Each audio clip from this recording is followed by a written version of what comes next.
Assalamualaikum dan selamat pagi. Untuk hari ini kita akan masuk bab 2, iaitu nutrisi dan teknologi makanan. Okey, untuk subtopik 2.1 iaitu gizi seimbang dan nilai kalori. Di akhir pembelajaran, pelajar seharusnya dapat memerihalkan gizi seimbang dan juga mewajarkan kesan pengambilan jumlah kalori yang tidak menempati keperluan individu. Maksudnya malnutrisi lah. Okey, so yang pertama untuk gizi seimbang. Apa yang dimaksudkan gizi seimbang? Okey, gizi seimbang ialah makanan yang mengandungi semua kelas makanan yang diperlukan oleh badan seseorang dalam kuantiti yang betul. Okey, so sekiranya pemakanan yang diambil adalah tidak seimbang, maka individu tersebut akan mengidap malnutrisi lah, akan menghadapi masalah malnutrisi, iaitu apa yang dimaksudkan dengan malnutrisi iaitu kekurangan atau berlebihan mana-mana kelas makanan yang mungkin menyebabkan beberapa penyakit yang disebabkan oleh malnutrisi ini. Contohnya yang pertama, ini adalah goiter. Okey, so kalau kita perhatikan kat sini, dia punya leher dia bengkak lah. Ini goiter. Okey, kemudian ini pula, goiter disebabkan oleh kekurangan iodin. Dan ini pula adalah scurvy. Maksudnya kalau kita perhatikan, ini sebenarnya adalah gigi yang mempunyai masalah lah di sini. Okey, ini disebabkan oleh kekurangan vitamin C. Dan ini pula adalah ricket. Biasanya ricket ni dihadapi oleh kanak-kanak yang lahir. Kalau kita perhatikan, kaki dia bengkok. Okey, so ini disebabkan oleh kekurangan vitamin D. Dan ini adalah kwashiorkor. Kalau perhatikan dia kurus, tiba-tiba perut dia puncit. Okey, so ini adalah kwashiorkor, kekurangan protein lah. Maksudnya kalau kanak-kanak, protein dia sumber utama adalah susu. So ini adalah kekurangan protein dia. Okey, dan ini adalah marasmus. Kalau tadi yang ini nampaklah juga. Perut dia je buncit tapi badan tidak terlalu kurus. Tapi untuk marasmus, sehinggakan nampak rangka sahaja kekurangan karbohidrat. Tetapi kalau kita perhatikan, perut dia buncit. Tapi bahagian lain semua kuruslah, nampak rangka kat situ. Itu adalah marasmus, kesan kekurangan karbohidrat. Okey, so konsep pinggan sihat ataupun gizi seimbang kita pada masa kini ialah konsep pinggan sihat Malaysia, iaitu suku-suku separuh. Okey, apa yang dimaksudkan dengan suku-suku separuh? Ini bermaksud suku pinggan untuk sumber karbohidrat, iaitu contohnya kalau di sini kita ada nasi lah. So nasi dia suku. Okey, kemudian suku juga untuk sumber protein. Contohnya ikan. Dan juga separuh pinggan untuk sayur-sayuran dan buah-buahan. Sebab itu kita namakan dia suku-suku separuh. Suku karbohidrat, suku protein dan separuh vitamin dan serat lah. Okey, so kita tengok apakah aplikasi konsep pinggan sihat Malaysia dalam kehidupan harian. Okey, yang pertama kalau kita tengok kat sini, makan 3. So maksudnya makan 3 hidangan utama yang sihat dalam sehari. Okey, 3 kali hidangan utama. Mungkin pagi, tengah hari, malam. Okey, so itu 3 hidangan utama lah. Tapi hidangan utama ni haruslah sihat. Okey, kemudian yang kedua, makan 1 hingga 2 snack yang sihat di antara waktu makan utama tadi. So itu pun jika perlu. Contohnya daripada sarapan untuk makan tengah hari. So apa yang perlu? Mungkin kat tengah-tengah tu dalam pukul 10 ke, mungkinlah dia boleh mengambil buah-buahan. Itu maksudnya snack yang sihat. Okey, kemudian lebihkan makanan yang berbijirin. Maksudnya untuk mendapatkan tenaga lah sebenarnya. Okey, kemudian kurangkan makan makanan yang bergoreng dan bersantan. Okey, so bila bergoreng, bersantan, maksudnya kandungan lemak dia akan tinggi lah. So kita kena kurangkan lemak. Okey, makan makanan yang dimasak di rumah dengan lebih kerap. Okey, apabila kita masak kat rumah, maksudnya mungkin kita boleh kawal dia punya portion dia. So kita tak dapatkan suku-suku separuh tadi berbanding jika makan di luar, di restoran atau sebagainya lah. Okey, seterusnya kita akan tengok nilai kalori makanan. Untuk nilai kalori makanan, sebenarnya nilai kalori makanan ni adalah nilai tenaga yang terdapat di dalam sesuatu makanan. So kalau maksud dia kat sini, jumlah tenaga yang dibebaskan daripada pengoksidaan atau pembakaran 1 gram makanan dengan lengkap. So bila dah dioksidakan dengan lengkap, maka dia akan ditukarkan menjadi tenaga. Tenaga ni yang digunakan untuk aktiviti harian termasuklah metabolisme. Okey, so ini adalah perkara penting yang perlu diketahui untuk nilai kalori. Yang pertama, unit yang terdapat untuk mengukur nilai kalori. Yang pertama, kalori sendiri. Ataupun ringkasannya adalah CAL, ataupun kita boleh kilokalori, sekiranya kalori itu banyak lah kan. Okey, joule, simbolnya J, ataupun kalau banyak kilojoule, KJ. Okey, 1 kalori bersamaan dengan 4.2 joule. Okey, 1 kalori 4.2 joule. So, 1 kilokalori 4,200 joule atau 4.2 kilojoule. Okey, unit XI bagi nilai kalori ialah joule per gram. Okey, so ini adalah unit standard satu dunia lah, unit SI. International unit dia. So, unit standard dia untuk nilai kalori adalah joule per kilogram. Okey, so ini adalah contoh eksperimen bagaimana kita ingin menentukan nilai kalori yang terdapat di dalam sesuatu sampel makanan lah. Okey, pengukuran nilai kalori makanan yang paling mudah selain daripada eksperimen tadi mungkin rumit kan. Okey, kita boleh menggunakan radas khas yang dikenali sebagai kalorimeter boom. Okey, so dia disebut kalorimeter, maksudnya untuk digunakan bagi mengukur nilai kalori.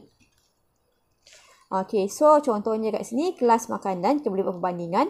Kelas makanan mana yang mempunyai nilai kalori yang paling tinggi ataupun nilai tenaga yang paling tinggi. So kalau kita tengok kelas makanan yang pertama, kita ada karbohidrat. Nilai kalori dia untuk 1 gram makanan adalah 16.7 kilojoule per gram.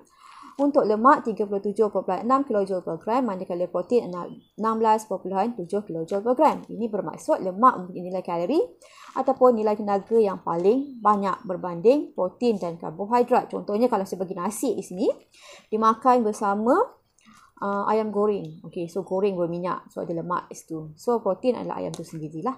So sebenarnya dalam menu tu yang paling banyak sebenarnya adalah nilai kalori bagi lemak. Walaupun mungkin kuantiti dia tak sebanyak karbohidrat tadi. Okey, makanan yang berlainan dan anggaran nilai kalori. Nilai kalori dalam makanan boleh ditentukan melalui kuantiti iaitu karbohidrat, protein dan lemak macam saya cakap tadi dan terkandung dalam makanan. Sekiranya kita ambil gula, 100% dia adalah kalori lah sebab gula ni adalah kumpulan karbohidrat, dia sukrosa. Okey, kemudian kita ada daging. Kalau daging, 69% adalah air dan 13% lemak serta protein cuma ada 18%. Itu kalau 1 gram makanan yang ada di daging tu. Okey, untuk minyak sawit memang jelaslah 100% adalah lemak. Bila goreng, makan untuk bagi lemak lah. Kita masukkan dalam lemak kan. Okey, so beras. Okey, beras, kita tahu beras adalah karbohidrat.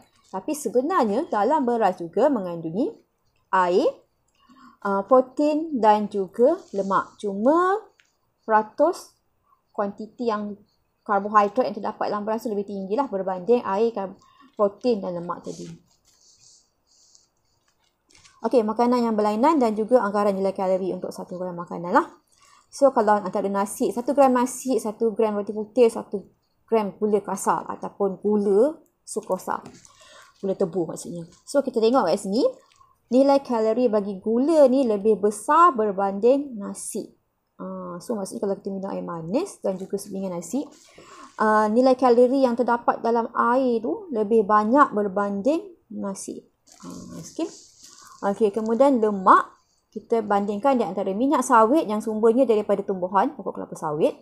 Manakala mentega sebenarnya daripada lemak haiwan lah.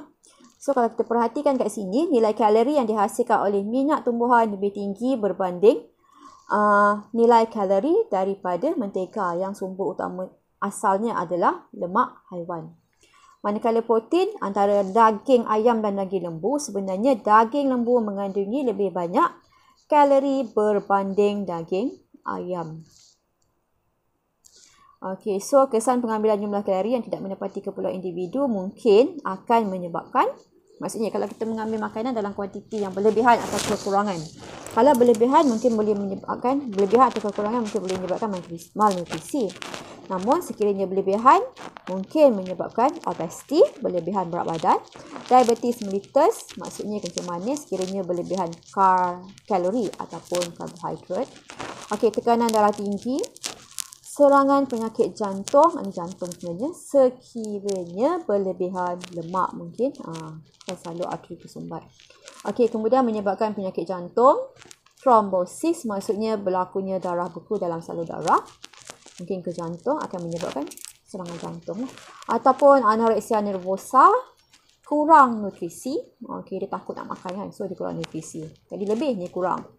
Arteriosklerosis ataupun mungkin boleh menyebabkan stroke. Ini adalah kesan pengambilan nilai kalori yang berlebihan ataupun kurang daripada yang sepatutnya oleh seseorang individu.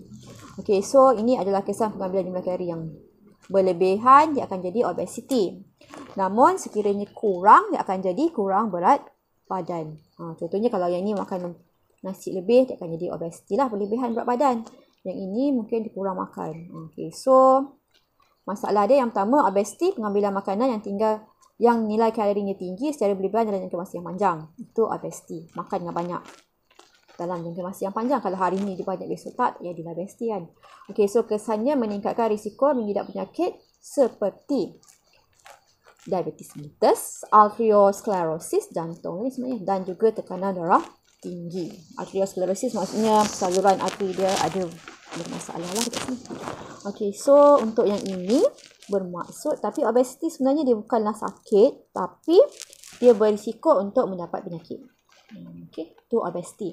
Manakala anoreksia nervosa, apa punca dia? Punca dia adalah keengganan. Maksudnya seseorang tu dia takut nak makan. Okey, so dia terlalu risau. Kalau dia makan, mungkin dia akan rasa dia gemuk. Okey, berat badan dia akan bertambah. Itu punca dia lah.